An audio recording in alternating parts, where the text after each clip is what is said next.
You never really know a person's story until you see what they do when no one is watching. A billionaire once fired his maid for stealing food from his mansion.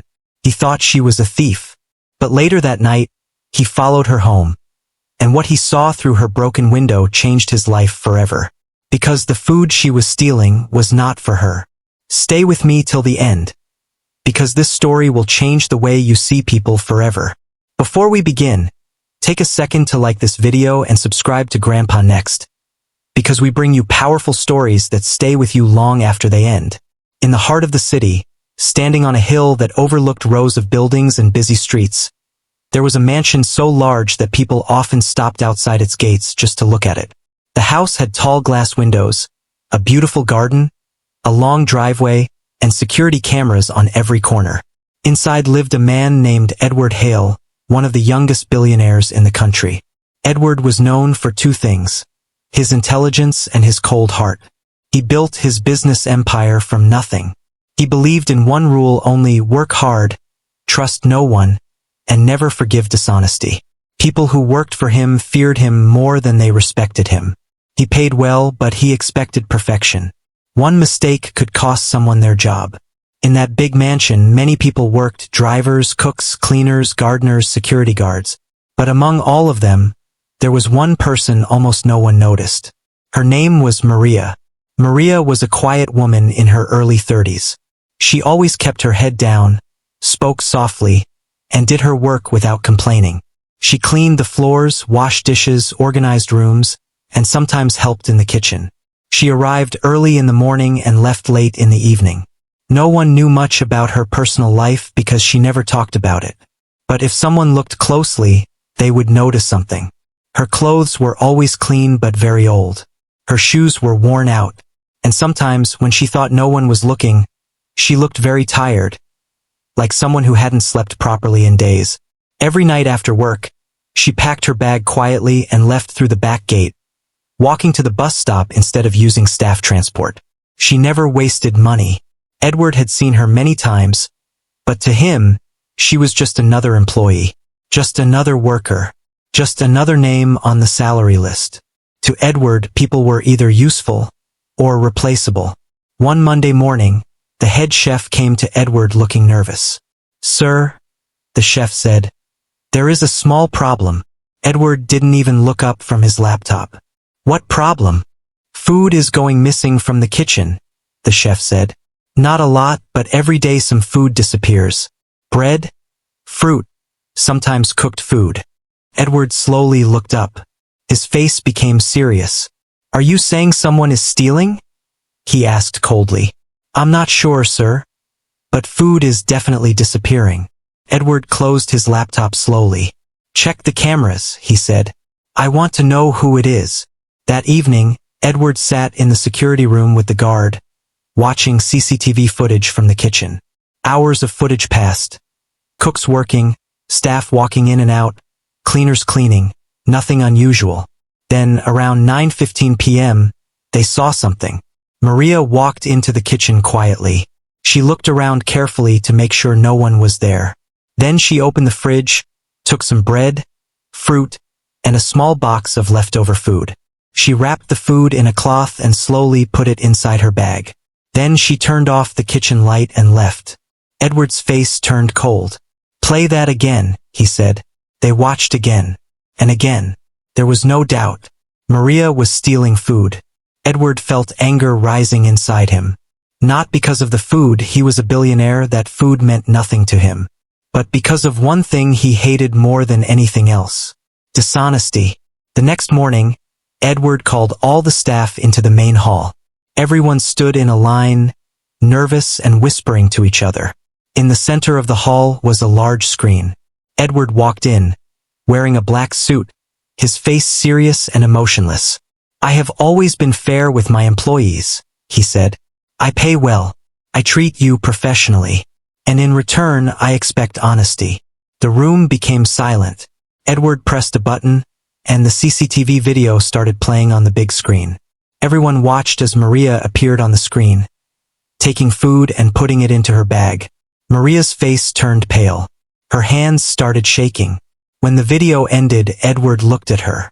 Maria, he said coldly, do you want to explain this? Maria's eyes filled with tears immediately. Sir, I can explain, she said in a shaking voice. You were stealing, Edward said. Yes or no? Maria looked down and whispered, Yes, but sir, I can explain. Edward raised his hand to stop her. I don't like thieves, he said, especially liars. Sir, please, I was not stealing for myself, she said, crying now. Please just let me explain. But Edward had already made his decision. You are fired, he said. The room went silent. Sir, please, I need this job, Maria said, now crying openly. Please, just listen to me once. But Edward turned away. Collect your salary from accounting and leave, he said. If I ever see you here again, I will call the police. Maria stood there, frozen, tears falling from her face. She wanted to say something, but the words wouldn't come out. After a few seconds, she quietly removed her staff ID card and placed it on the table. I'm sorry, sir, she said softly. Then she turned and walked toward the door. No one stopped her. No one said anything. As she reached the door, she wiped her tears, picked up her old bag, and walked out of the mansion for the last time. Edward watched her leave on the security screen. He felt satisfied. In his mind, he had done the right thing. Rules were rules. Stealing was stealing. But that night, something strange happened. Edward was sitting in his large dining room, alone eating dinner. The table was full of expensive food, but he wasn't really hungry. For some reason, he kept thinking about Maria's face when she said, I was not stealing for myself. He tried to ignore the thought, but it kept coming back. He remembered her old shoes, her tired face, the way she cried and begged him to listen. Edward put down his fork. For the first time in many years, he felt uncomfortable about a decision he had made. He stood up, walked to the window, and looked outside into the dark night. Then he made a sudden decision. He grabbed his car keys. If she was stealing for someone else, he said quietly, I want to know for whom. That night, the billionaire who trusted no one got into his car and decided to follow his fired maid home. But what he saw that night would change his life forever. The night was colder than usual. Edward sat inside his black luxury car, parked across the street from the bus stop where he had seen Maria get off. He didn't know why he was there. He didn't know why he cared. In his world, employees were replaceable and rules were absolute. But Maria's voice kept echoing in his mind. I was not stealing for myself. Edward saw her walking down the street, holding her old bag close to her chest. She walked quickly, like someone who didn't want to be followed, or someone who was already late. Edward slowly started his car and followed her from a distance, making sure she wouldn't notice him. She walked for almost 20 minutes, leaving the clean, modern streets behind. The tall buildings disappeared. Street lights became fewer. The roads became broken. Trash appeared on the sides of the street. Small, damaged houses stood close together. This was a part of the city Edward had never visited before. He had built companies in this city, owned buildings in this city, employed thousands of people in this city. But he had never seen this part of the city. Maria stopped in front of a small old house. The roof looked damaged, the walls were cracked, and one small yellow light was on inside. She looked around, then quickly opened the door and went inside. Edward parked his car across the street and stepped out quietly. He didn't know what he expected to see. Maybe she would sell the food. Maybe she had a partner. Maybe she was lying.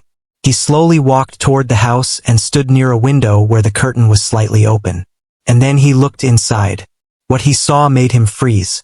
Inside the small room, there were 3 children sitting on the floor around a small table. The youngest was a little girl, maybe 5 years old. The other 2 were boys, probably 8 and 10. They looked thin, their clothes old but clean. As soon as Maria entered, the little girl ran toward her. Mom, you're late, the little girl said. Edward's eyes widened slightly. Mom? Maria knelt down and hugged her tightly. I'm sorry, my love, she said softly. I brought food. When she said the word food, the children's faces lit up. not like children who were excited for a treat, but like children who were relieved. Relieved that tonight, they would eat.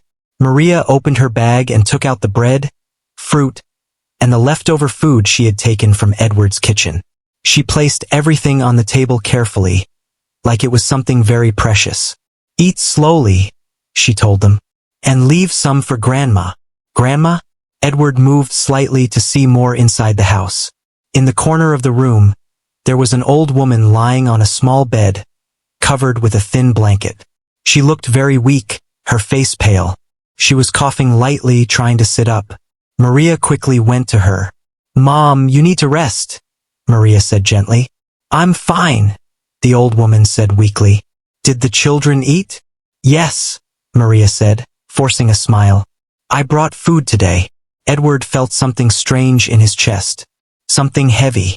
Something uncomfortable. He watched as Maria fed the old woman with her own hands, giving her small pieces of bread and fruit. Then Maria poured some water into a glass and gave it to her. After that, Maria sat at the table with the children and watched them eat. But she didn't eat. Edward noticed that. She just sat there, smiling, watching her children eat like it was the most important thing in the world.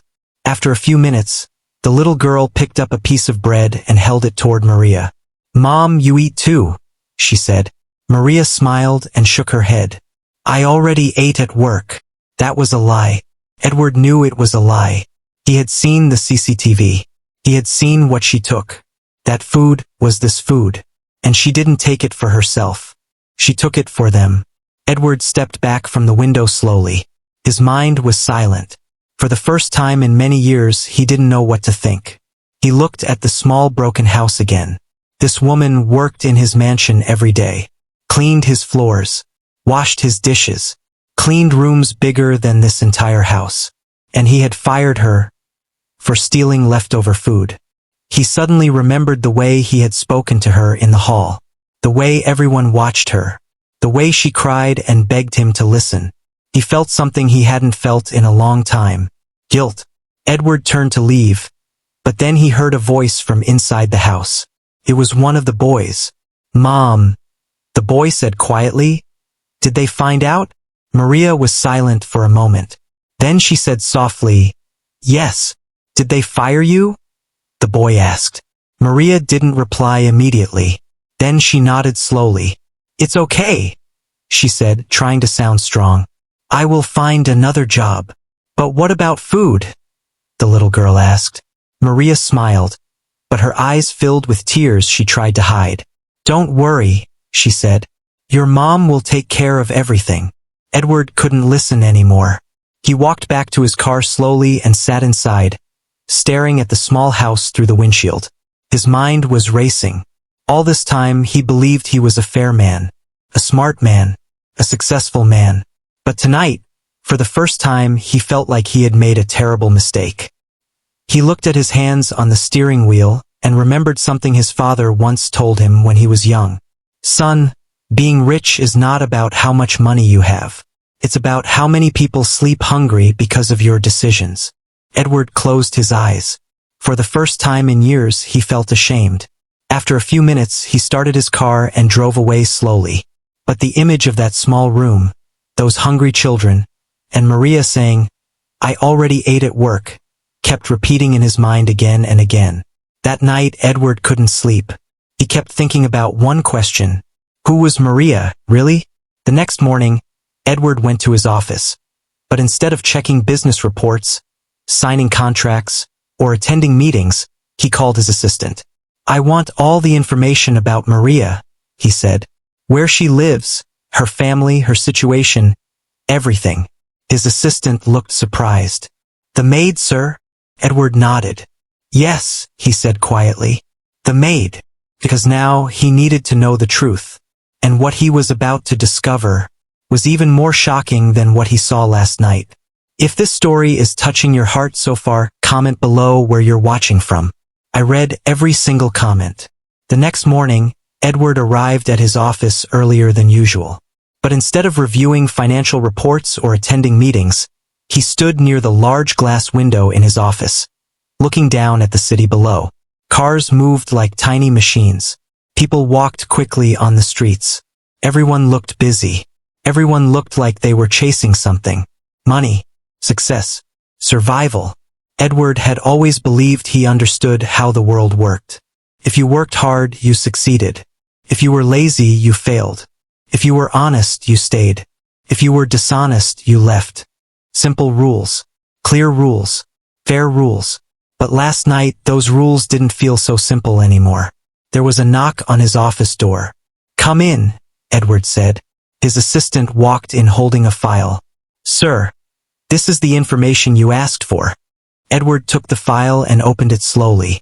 Inside the file was Maria's entire life, written on a few pieces of paper. Name, Maria Alvarez.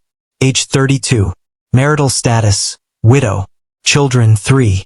Mother, sick, requires regular medication. Address, East Side Slum District. Previous jobs, cleaner, waitress, laundry worker, housemaid. Edward kept reading. Her husband had died 3 years ago in a construction accident. The company he worked for never paid compensation. After his death, Maria had to take loans to pay hospital bills and funeral expenses. The loans kept growing because of interest. To survive, Maria worked 3 jobs. Morning, cleaning offices. Afternoon, maid at Edward's mansion. A night, washing dishes at a small restaurant. Edward stopped reading for a moment. 3 jobs. He remembered her tired eyes. He kept reading. There was a medical report attached to the file. Her mother had a serious lung disease and needed regular medicine. Without medicine, her condition could become life-threatening. Edward closed the file slowly. Now he understood why she needed food. But something still bothered him. Why didn't she ask for help? Why didn't she ask for extra food instead of stealing? Edward picked up his phone and called his assistant again. "Where does she work at night?" Edward asked. "A small restaurant on Hill Street, sir," the assistant replied. Edward looked at the time. It was 8:30 p.m. "Cancel my dinner meeting," Edward said. "I'm going out."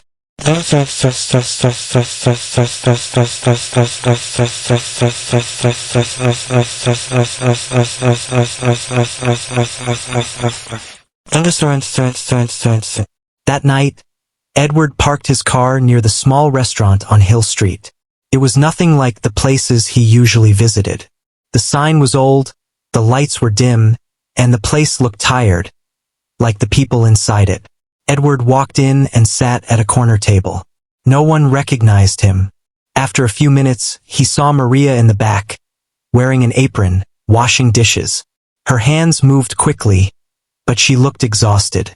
Her hair was tied back, and there were dark circles under her eyes. The restaurant owner shouted from the counter, "Maria, faster! Customers are waiting." "I'm sorry," she said quickly, washing dishes faster. Edward watched quietly. After an hour, Maria carried a heavy tray of plates toward the kitchen. But suddenly she stopped. She held the table for support like she was feeling dizzy. Then, before anyone could react, she collapsed. The tray fell. Plates broke. People stood up in shock. "Maria!" someone shouted. Edward stood up immediately and ran toward her. She was unconscious. Her face looked pale, and her hands were cold. "Call an ambulance," Edward said firmly. The restaurant owner looked nervous. "Ambulance is expensive." Edward looked at him sharply. "I said call an ambulance."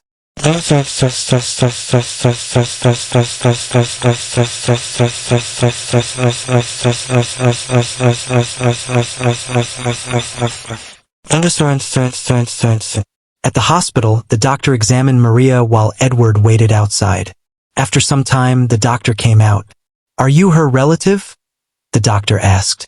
Edward hesitated for a second, then said, "Yes." The doctor nodded. "She is extremely weak," the doctor said. "Severe exhaustion, lack of sleep, and most importantly, lack of proper food. She is malnourished." Edward felt like someone had hit him in the chest. Malnourished. The woman he fired for stealing food was starving. "She needs rest," the doctor continued, "and proper meals. If she continues like this, her body will collapse completely. Edward nodded slowly. Thank you, doctor. When Edward entered the hospital room, Maria was awake. She looked confused when she saw him standing near her bed. For a few seconds, she just stared at him, not understanding why he was there. Then she tried to sit up quickly. Sir, I'm sorry. I didn't steal again, I promise. Please don't call the police, she said nervously. Edward felt something break inside him when he heard that. She was still afraid of him. Even now, she thought he came to punish her. Relax, Edward said softly. I'm not here to punish you. Maria looked confused. Then why are you here? Edward didn't know how to answer that question, so instead he asked one. Why didn't you tell me? He asked. Tell you what, sir? She said quietly. About your children, your mother, your situation. Why didn't you tell me you needed help? Maria looked down at her hands. After a long silence, she said something Edward would never forget.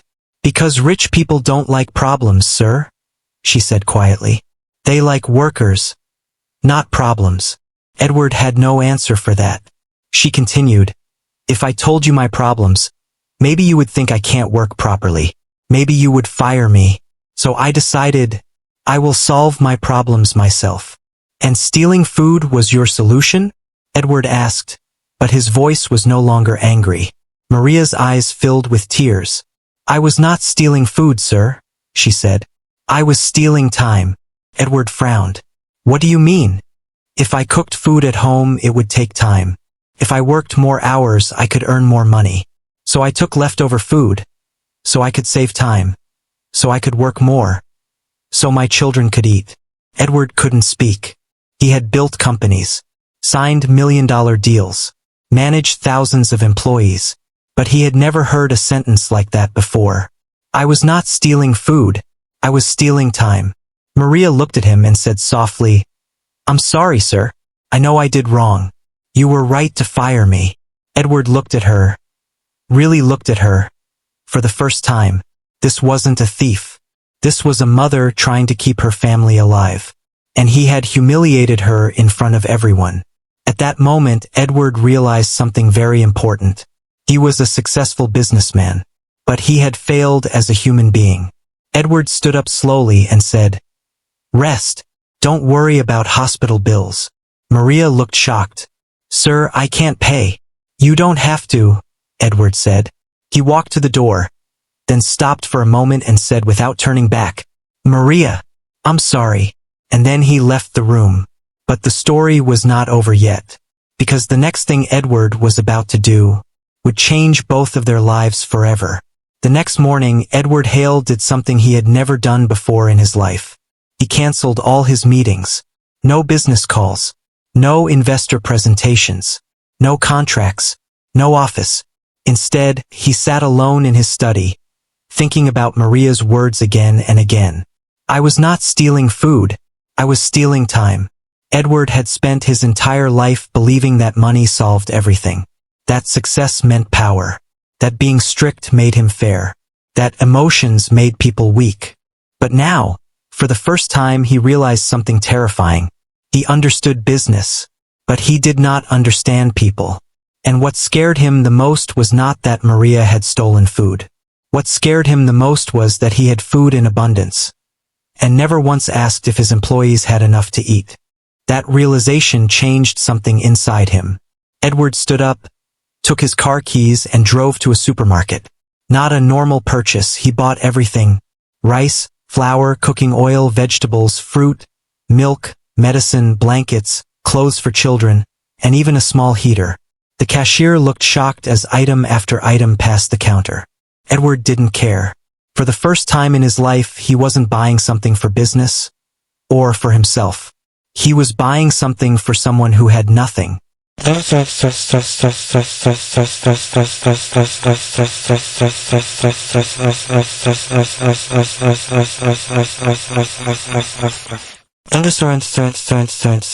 The visit.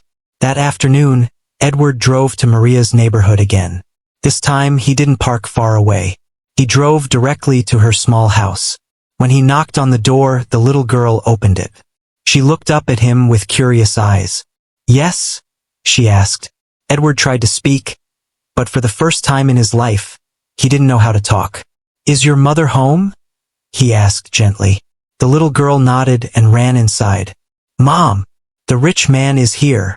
Maria came to the door, and when she saw Edward standing there with bags of groceries behind him, she froze. Sir?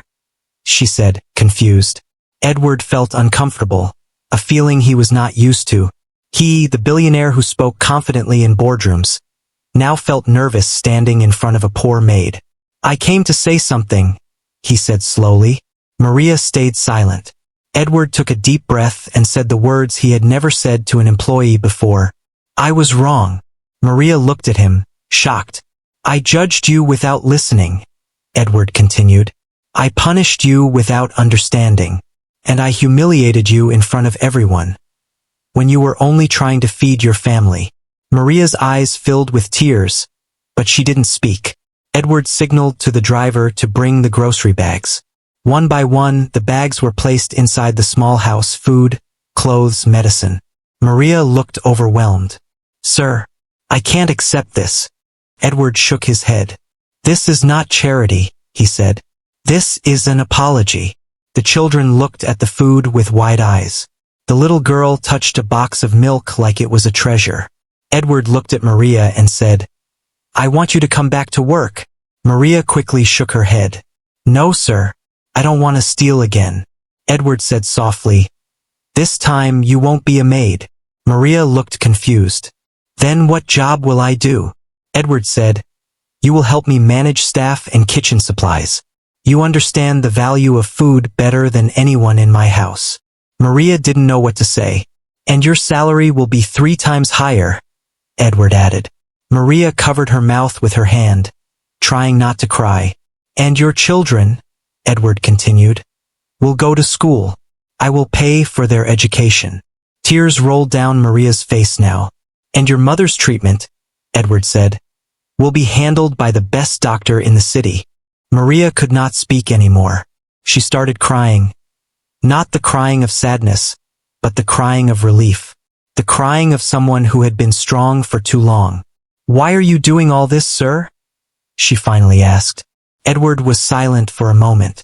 Then he said quietly, because last night I realized, I am a rich man, but I am not a good man. And I want to become a good man. A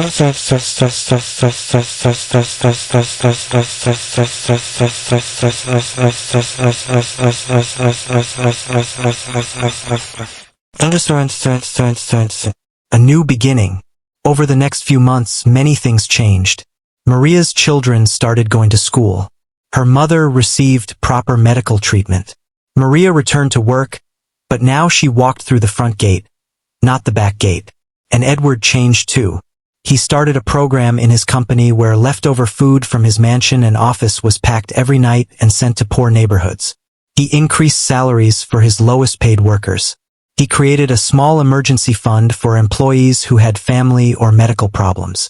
But the biggest change was not in his company. The biggest change was in him. He started talking to his employees, asking about their families, listening to their problems. For the first time, people were not afraid of him. They respected him. One evening, Edward visited Maria's house again. This time, the house looked different. The walls were repaired. The children were studying at the table. Her mother looked healthier. The little girl ran to Edward and hugged him. Mom, she said loudly. Is he an angel? Maria smiled and looked at Edward. Edward smiled too, but he said something very quietly. No, he said. I'm just a man who learned his lesson too late, but not too late to fix it. He looked at the children and said, remember this when you grow up. If you ever become rich, make sure no one around you sleeps hungry. The children nodded, even though they didn't fully understand. But Maria understood, and Edward understood, and sometimes, that's enough to change a life. This story is not about a billionaire. This story is not about a maid. This story is about judgment. How easily we judge people without knowing their story. How quickly we assume the worst when we don't understand someone's struggle. How often we see the mistake, but not the reason behind the mistake. The billionaire thought he punished a thief, but in reality, he punished a mother who was trying to keep her children alive. The maid thought she was stealing food, but in reality, she was saving her family. The truth is, not all thieves steal because they are bad. Some steal because they are desperate. Some lie because they are afraid. Some stay silent because they are tired of explaining their pain to people who will never understand.